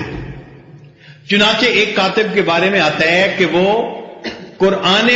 وہ چاول کے ایک دانے پر، یعنی ایک چاول کے اوپر قل هو اللہ کی پوری سورت کو لکھ لیا کرتے تھے. ایک چاول کے اوپر کتنا باریک لکھتے ہوں گے بھائی؟ اتنا باریک نویس کہ ایک چاول پر پوری سورت قل هو اللہ احد کو لکھ لیا کرتے تھے. ایسے بھی تھے. چنانچہ ہم نے سمرقند کی ایک لائبریری میں چھوٹا سا قرآن مجید دیکھا، بالکل اتنا چھوٹا سا، ایسے جیسے کوئی طویل سا ہوتا ہے، بس ایسا. اور لکھنے والے نے اس کو ہاتھ سے لکھا ہوا تھا. اللہ اتنا چھوٹا لکھ لیا. اور پھر ہم نے وہاں پر ایک اور قرآن مجید بھی دیکھا، وہ تھا پتوں کے اوپر لکھا ہوا. بالکل اس کا صفحہ ہم نے دیکھا جیسے بڑے پتے کا کوئی درخت ہو نا تو اس کے پتے لے لیے جائیں، خشک کر لیے جائیں. اب اللہ کی شان، انہوں نے پتوں پر کوئی کیمیکل لگایا تھا یا کیا، پتوں کی رگیں نظر آتی تھیں، پتے صاف نظر آتے تھے، اور اس کے اوپر قرآن پاک لکھا ہوا. وہ کہنے لگے کہ اس کی تاریخ بنتی ہے کہ جب کاغذ ایجاد نہیں ہوا تھا تو اس وقت لوگ اپنے زمانے میں پتوں پہ قرآن مجید لکھ کر پھر اس کی جلد بنا کر رکھا کرتے تھے. وہ قرآن مجید بھی آج دنیا میں موجود ہے. تو یہ قرآن مجید لکھنے کا بھی سلسلہ عجیب ہے. پھر رشیا میں ایک علاقہ ہے، اس کا نام ہے کازان. کازان میں ایک عالم تھے، ان کا نام تھا حمزہ بے رحمت اللہ. حمزہ بے رحمت اللہ علیہ ان کا نام تھا. انہوں نے لینن گراڈ میں ایک پرنٹنگ پریس میں سب سے پہلے قرآن مجید کو پرنٹ کرنے کی سعادت حاصل کی. پھر اس کے بعد ہیمبرگ جرمنی کے اندر قرآن مجید حفظ کیا گیا. پھر تیسرے نمبر پر ایران میں جو ہے اسی طرح پرنٹنگ پریس پر چھاپا گیا تو چھپائی کا سلسلہ شروع ہو گیا. الحمدللہ آج چھاپے خانے پر اتنے قرآن مجید چھپ رہے ہیں، بڑے سائز میں، چھوٹے سائز میں، خوبصورت. اللہ کا لفظ سرخ جو ہے وہ روشنائی سے لکھا ہوتا ہے. آپ جیسے خوبصورت قرآن پاک چاہیں الحمدللہ آج بنے ہوئے دنیا کے اندر موجود ہیں. ایک مرتبہ میوخ یونیورسٹی تھی جرمنی کی. آپ لوگ تنگ تو نہیں ہو رہے کہ بھئی زیادہ لمبا میں بات کر گیا؟ اچھا جزاک اللہ. میوخ یونیورسٹی جرمنی میں ایک مرتبہ ایک پروجیکٹ دیا گیا. پروجیکٹ یہ تھا کہ مسلمان اعتراض کرتے ہیں کہ جی ہماری کتاب محفوظ ہے. جب یہ دنیا کے کتنے ملکوں میں پرنٹ کی جاتی ہے تو کہیں نہ کہیں تو کچھ نہ کچھ گڑبڑ ہو سکتی ہے، تو اس کو ویریفائی تو کیا جائے. یہ واقعی بڑی بات تھی ویریفائی کرنا. اللہ اکبر. چنانچہ انہوں کے لیے فنڈ الگ کر دیا گیا، لوگ الگ کر دیے گئے.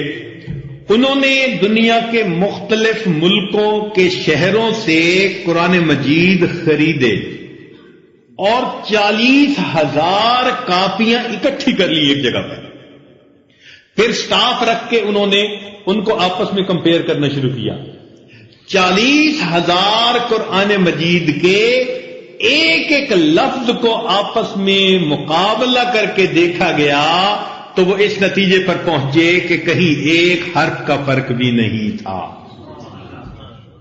انا نحن نزلنا الذکر وانا لہ لحافظون.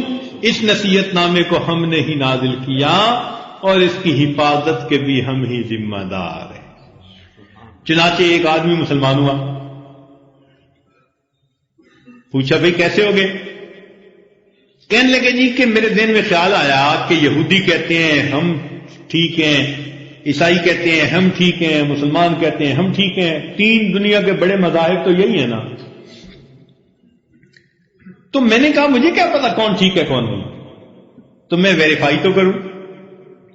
تو کہتا ہے کہ میں نے انجیل لی اور اس کو کاتب کے ذریعے سے میں نے لکھوایا اور اس کو کہا یار کہیں کہیں اس میں نا تھوڑا اپنی مرضی سے اونچ نیچ کر لینا اور یاد رکھنا کہ کہاں تم نے اس میں گڑبڑ کی تھی. چنانچہ میں نے ایک کتاب لکھوائی اور میں ایک عیسائی پادری کے پاس لے کر گیا اور میں نے کہا جی میرے پاس یہ لکھی ہوئی کتاب ہے اور میں آپ کو تحفہ دینے آیا ہوں. تو جب میں نے اس کو تحفہ دیا وہ بڑا خوش ہوا. 1 سال میں نے انتظار کیا، 1 سال میں وہ میرے پاس نہ آیا کہ اس میں کوئی کمی کوتاہی ہے. تو میں سمجھ گیا کہ اس کتاب کی حفاظت بالکل نہیں، اگر ہوتی تو اس کو اس میں غلطی کا پتہ چل جاتا. تو میں نے کہا یہ غیر محفوظ کتاب ہے. پھر میں نے تورات لی، اس کو بھی میں نے لکھوایا اور اس میں بھی اسی طرح گڑبڑ کروائی اور ایک ربائی کو جا کر میں نے ہدیہ دیا. 1 سال ویٹ کیا، 1 سال تک وہ بھی اس کو ہر ہفتے کے دن پڑھ پڑھ کے سناتا تھا سینیگوگ میں، اور اس کو بھی کہیں پتہ نہ چلا کہ اس میں کوئی ایڈیشن یعنی یا سبٹریکشن تھی یا نہیں تھی.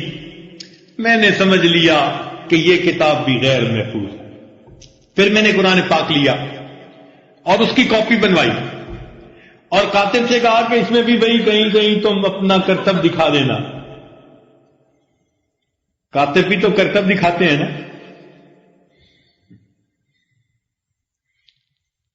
چنانچہ ایک کاتب تھا جس کو لکھتے ہوئے کچھ نہ کچھ اونچ نیچ کر دینے کا شوق تھا، خبت تھا، وہ کچھ نہ کچھ کر ہی دیتا تھا.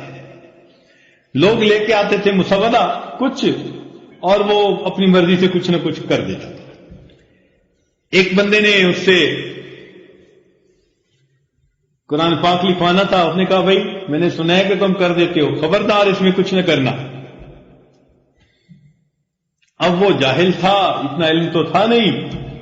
لوگ کاتب نے پتہ کیا تماشا کیا کہ اس کے لیے قرآن پاک لکھ دیا. اس نے کہا کوئی اس میں تم نے گڑبڑ تو نہیں کی؟ کہ نہیں گڑبڑ میں نے کوئی نہیں کی، بس 1-2 جگہ ایسے ذرا مجھے کچھ محسوس ہوا تھا. نے کہا کیا؟ کہنے لگا کہ لکھا ہوا ہے فخر موسیٰ صعقا. تو خر تو گدھے کو کہتے ہیں اور گدھا تو عیسیٰ علیہ السلام کا نام تھا، اور یہاں موسیٰ علیہ السلام کا نام تھا تو وہاں میں نے موسیٰ کی جگہ عیسیٰ کا نام لکھا. اور عصا آدم، تو عصا تو تھا حضرت موسیٰ علیہ السلام کا، تو نام آدم لکھا ہوا تھا، میں نے موسیٰ علیہ السلام لکھ دیا. اس نے کہا پھر کیا؟ کہنے لگا بس میں نے اور کیا کہنا تھا. 1-2 جگہ میں نے دیکھا فرعون کا نام تھا، قارون کا نام تھا، تو وہ مجھے اچھے نہ لگے کہ دیکھو یہ کافر لوگ ہیں، ان کے نام قرآن میں، تو میں نے تمہارے باپ اور دادا کا نام لیا. اس نے کہا اور کیا کیا؟ کہنے لگا یار بس مجھے 3-4 جگہ شیطان کا نام بھی یاد. تو میں نے کہا کہ اس مردود کا نام تو بالکل نہیں ہونا چاہیے، تو تم چونکہ لکھوا رہے تھے میں نے تمہارا نام اس کی جگہ پر لکھا.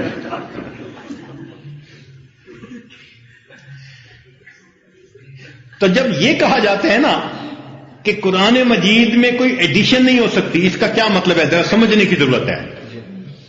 اس کا مطلب یہ نہیں ہے کہ اب کوئی کاپی ایسی پرنٹ ہی نہیں ہو سکتی جس میں کوئی لفظی غلطی نہ ہو، نہیں، پاسبلٹی ہے، لیکن غلطی اس میں قرار نہیں پکڑ سکتی. بات سمجھ رہے ہیں نا؟ کوئی بندہ چھاپنے والا چھاپ سکتا ہے جس میں غلطی سے کوئی حرف ہو، کوئی نقطہ اونچ نیچ ہو جائے، کوئی زیر زبر کی غلطی ہو جائے، ایسا پاسبل ہے ہاں، لیکن وہ غلطی قرار نہیں پکڑ سکتی. جیسے ہی کسی کے پاس آئے گا تو بندہ اس کو دیکھے گا تو حافظ فوراً بتا دے گا کہ بھئی یہ تو یہاں پر ٹھیک نہیں لکھا ہوا. تو غلطی قرار نہیں اس میں پکڑ سکتی. چنانچہ وہ کہتا ہے کہ میں نے قرآن پاک لکھوایا جس میں کاتب نے کرتب بھی دکھایا، اور میں ایک حافظ قرآن کے پاس لے کر گیا. میں نے کہا یار میرے پاس ایک کاپی تھی، کتاب تھی، تو میں تمہیں ہدیہ دینے آئی ہوں. کہنے لگے 3 دن نہیں گزرے تھے میرے گھر کا دروازہ کھٹکھٹایا گیا. میں باہر نکلا تو میں نے دیکھا کہ حافظ صاحب ذرا سیریس ہیں اور مجھے کہتے ہیں کہ یہ کاپی آپ نے کس سے لکھوائی تھی؟ میں نے کہا کہ ہاں ایک کاتب سے لکھوائی تھی. اس نے کہا اس نے سوتے ہوئے لکھی تھی یا جاگتے ہوئے لکھی تھی؟ میں نے کہا یار جاگتے ہوئے ہی لکھی ہوگی. کہنے لگا کیوں؟ اس میں اس نے کتنی غلطیاں کی ہیں. کہنے لگا اس نے پہلے صفحے سے اس کو کھولنا شروع کیا، ہر جگہ پر جہاں اس نے اونچ نیچ کی تھی نا سب جگہوں پر نشان لگا کر پورے قرآن پاک کی جو اس میں غلطیاں کی گئی تھی سب کو الگ کر دیا. میں سمجھ گیا کہ واقعی دنیا کی یہ وہ کتاب ہے کہ جس کے اندر کسی اور چیز کی ملاوٹ کرنا ممکن نہیں ہے. لہذا کلمہ پڑھ کے میں مسلمان ہوں. انا نحن نزلنا الذکر وَإِنَّا لَهُ لَحَافِظُونَ، بے شک اس قرآن مجید کو ہم نے ہی نازل کیا اور اس کی حفاظت کے بھی ہم ہی ذمہ دار ہیں. اب آپ کو ایک بات سنائیں اور پھر جان بخشی کریں.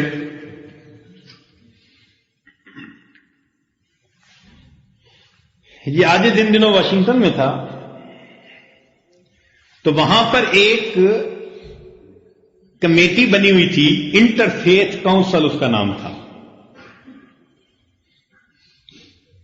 کسی نے آ کر بتایا کہ جی اس میں مسلمان یعنی ہندو بھی ہیں اور یہودی بھی ہیں، عیسائی بھی ہیں، فلاں بھی ہیں، فلاں بھی ہیں، مگر مسلمان کوئی بھی نہیں. چنانچہ وہ لوگ جب اکٹھا مل بیٹھتے ہیں نا تو ظاہر تو کرتے ہیں کہ ہم مختلف ادیان کو سمجھنے کے لیے یہ بنائی ہے، مگر ندلہ سارا اسی پر گزرتا ہے جو موجود نہیں ہوتا. تو وہ اسلام پر اعتراض کرتے ہیں اور اسلام کے بارے میں بہت ہی زیادہ وہ اگینسٹ کام کر رہے ہیں. لہذا کسی نہ کسی کو وہاں جانا چاہیے. اب وہ علاقے کے علماء نے مشورہ کیا کہ بھئی وہاں جانے کے لیے تو ایسا بندہ ہو کہ جس کو اگر کچھ دین کا علم ہے تو ساتھ اس کو موجودہ علوم بھی حاصل ہوں تاکہ ان سے بات بھی کر سکے، انگریزی میں بات کر سکے، سائنٹیفک بیک گراؤنڈ ہو، وہ سائنٹیفک کوسچن کوئی کریں تو ان کو ڈیل کر سکے. اللہ تعالیٰ کی شان کہ انہوں نے اس عاجز کو اس کام کے لیے متعین کر دیا. انکار تو کیا لیکن جب انہوں نے کہا کہ بھئی ہم سب علماء مل کے کہہ رہے ہیں کہ آپ جائیں، اس عاجز نے ہمت کر لی، لو جی ہم نے بھی وہاں جانا شروع کر دیا. پہلی بات تو یہ کہ جب وہاں جاتا تھا یہی امامہ اور یہی جبہ یہی عصا بالکل اسی حالت میں. جب پہلے دن جا کر ان کو بتایا جی کہ اس طرح میں مسلمان ہوں اور ہم آئے ہیں کہ بھئی اگر آپ کو کبھی اس کے بارے میں کوئی کویسچن پوچھنا ہو تو مجھے پتا ہوگا تو میں جواب دے دوں گا، اور اگر مجھے نہ پتا ہوا تو میں اپنے بڑوں سے پوچھ کے آپ کو جواب دے دوں گا. مقصد تو آپ کو سیٹسفائی کرنا ہے. تو وہ تھوڑا محتاط ہو گئے. چنانچہ اگلی لسٹ میں انہوں نے اسلام کا نام سب سے پہلے لکھنا شروع کر دیا. اب یہ ایک روٹین بن گئی.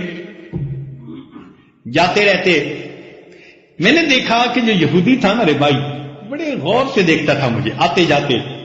شاید دل میں سوچتا ہوں، یہ میرا گمان ہے کہ بھئی عصا حضرت موسیٰ علیہ السلام کی سنت تھی اور آج ہمیں اس بندے کے ہاتھ میں وہ سنت نظر آ رہی ہے تو اس کے دل پہ اثر ہوتا. اور ایک دن اس کی تصدیق ہو گئی کہ جب میں آیا بیٹھا نا اس کے پاس آ کر کرسی پہ تو کہنے لگا کہ you always come with a different respective look. یہ اس کے الفاظ تھے، you always come with a different respective look. تو اس کا مطلب یہ ہوا کہ سنت نے اس کے دل کے اوپر بھی ایک روب قائم کر دیا تھا.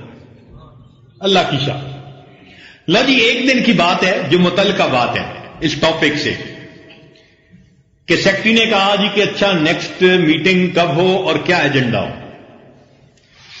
تو میں نے انہیں کہا کہ جی نیکسٹ میٹنگ کا ایجنڈا یہ ہونا چاہیے کہ ہر دین والا اپنے ہاں جو اللہ کا کلام تھا اس کو اگلی میٹنگ میں پڑھے اور تھوڑا سمجھائے تاکہ میں سب آسمانی کتابوں کو سننے سمجھنے کا موقع ملے. تو ورڈ آف گاڈ کو پڑھے اور ہمیں بتائے. وہ تو جی تھوڑی سی بات کرنے کی ضرورت تھی، وہ سیکٹری کو تو فوراً بہت خوش ہو گیا، کہنے لگا یس اگلی میٹنگ کا ایجنڈا یہی ہے، ہر دین والا اپنی جو کتاب ہے ورڈ آف گاڈ ہے اس کو پڑھے گا اور اس کے بارے میں ذرا سمجھائے گا۔ اگلی میٹنگ میں گئے تو سیکٹری نے سب سے پہلے نام ہی میرا لیا کہ جی چونکہ انہوں نے یہ سجیشن دی تھی لہذا میں کہوں گا کہ یہی سٹارٹ کرے۔ لو جی ہم نے قرآن مجید میں سورہ فاتحہ کی تلاوت کی اور اس کے بارے میں کچھ سمری ان کو بتا دی۔ کیوں سورہ فاتحہ تلاوت کی؟ حدیث پاک میں آتا ہے کہ جو تمام آسمانی کتابوں میں تھا سب کچھ اللہ نے قرآن مجید میں نازل فرما دیا، جو پورے قرآن مجید میں تھا اس کو اللہ نے سورہ فاتحہ میں نازل فرما دیا، اور جو کچھ سورہ فاتحہ میں جو کچھ سورہ بقرہ میں تھا اللہ نے اس کو سورہ فاتحہ کے اندر نازل فرما دیا۔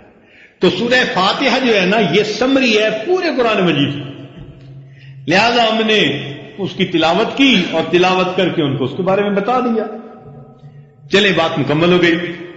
اب آگے ایک وہ بیٹھے ہوئے تھے پادری صاحب، ان کی باری آئی تو انہوں نے جی اپنی بائبل کھولی اور وہ پہاڑی کا واز، ایک خاص واز ہے وہ بڑا مزے سے پڑھتے ہیں اس کو، پہاڑی کے واز کو، تو انہوں نے وہ پہاڑی کا واز پڑھنا شروع کر دیا۔ جب پڑھا تو میں نے کہا جی کہ میرا ایک اس پر کوشچن ہے۔ سیکٹری نے کہا کیا؟ میں نے کہا جی کہ ایجنڈا میں یہ بات پاس ہوئی تھی کہ ہر دین والا جو کچھ ان کے پاس ورڈ آف گاڈ ہے وہ پڑھ کے سنائے گا۔ تو یہ تو انگریزی پڑھ رہے ہیں، تو کیا بائبل انگریزی میں آئی تھی؟ اب جب میں نے یہ پوائنٹ کھولا نا تو ان کو فیل ہو گیا اوہو ہم تو ٹریپ ہو گئے۔ اب وہ عیسائی پریشان، کسی کے پاس کوئی جواب نہیں، اس لیے کہ وہ تو عبرانی زبان میں تھی۔ اب تورات والا بھی پریشان، وہ بھی پریشان۔ آدھا منٹ تقریباً خاموشی رہی۔ آدھے منٹ کے بعد وہ جو یہودی ربائی تھا نا وہ آگے بڑھا اور کہنے لگا مسٹر احمد، مجھے احمد کہتے تھے اس محفل میں، کہنے لگا مسٹر احمد میں اس بات کو آج سب کے سامنے لاؤڈ اینڈ کلیئر کہہ رہا ہوں کہ پوری دنیا کے مذاہب میں سے صرف مسلمان ایسے ہیں کہ جن کے پاس ورڈ آف گاڈ اصلی حالت میں موجود ہے، ہمارے پاس فقط ٹرانسلیشن موجود ہے۔ اتنی خوشی ہوئی اس دن، اتنی خوشی ہوئی کہ اللہ، پوری دنیا کے لوگ بالآخر اس بات کو ماننے پہ مجبور ہو گئے کہ اللہ تیرا ایک قرآن محفوظ ہے، اس کے سوا دنیا میں کوئی اور کتاب محفوظ نہیں ہے۔ میں نے کہا انا نحن نزلنا الذکر وَإِنَّا لَهُ لَحَافِظُونَ، ہم نے ہی اس قرآن مجید کو نازل کیا اور اس کی حفاظت کے بھی ہم ہی ذمہ دار۔ اب اس کا ترجمہ ذرا چھوٹا سا ایک نقطہ سن لیجئے۔ انا ہم نے، نحنو ہم نے، نزلنا ہم نے، تو یہ عجیب سا خطاب ہے۔ بندہ تو ایک دفعہ کہتا ہے نا جی ہم نے نازل کیا، کافی ہوتا ہے، نہیں، انا ہم نے، نحنو اس کا معنی بھی ہم نے، نزلنا اس کا معنی بھی ہم نے، یہ کیا مسئلہ ہے؟ تو علماء نے پھر اس کے معارف کو کھولا۔ وہ کہتے ہیں کہ تاکید میں کئی مرتبہ بات کو ذرا لوٹا کر کیا جاتا ہے تاکہ اگلے کے دل کو تسلی ہو جائے۔ اللہ تعالیٰ نے اس صیغے میں جو اس کو استعمال کیا نا الفاظ کو، ان کا مطلب تاکید تھا۔ کیا؟ ہم نے، ہاں ہم نے، ہاں ہم نے ہی اس قرآن کو نازل کیا اور اس کی حفاظت کے بھی ہم ہی ذمہ دار ہیں۔ اللہ رب العزت ہمیں بھی قرآن مجید کے فیوزات سے، انوار و برکات سے حصہ نصیب فرمائے اور قیامت کے دن اس قرآن مجید کی شفاعت نصیب فرمائے۔ اور جو بچہ حافظ بنا اللہ تعالیٰ اس بچے کو عامل قرآن بنائے، عالم قرآن بنائے، ناشر قرآن بنائے، داعی قرآن بنائے۔ اللہ تعالیٰ اس بچے کو عاشق قرآن بنائے۔ اس کے ماں باپ، بہن بھائی، عزیز اقارب جتنے بھی ہیں، اللہ تعالیٰ ان سب کو اس بچے کی خوشیاں نصیب فرمائے، اور جو بچے حفظ کر رہے ہیں یا جن کے بچے حفظ کر رہے ہیں، اللہ تعالیٰ ان سب کے لیے قرآن مجید کا حفظ کرنا آسان فرمائے۔ اور آج کی تقریب میں جتنی خدمت کی جماعت نے کام کیا، دوست احباب نے کام کیا، اللہ سب کی محنت کو قبول فرما کر سب کو اپنے مقبول بندوں میں شامل فرمائے۔ وآخر دعوانا ان الحمد للہ رب العالمین۔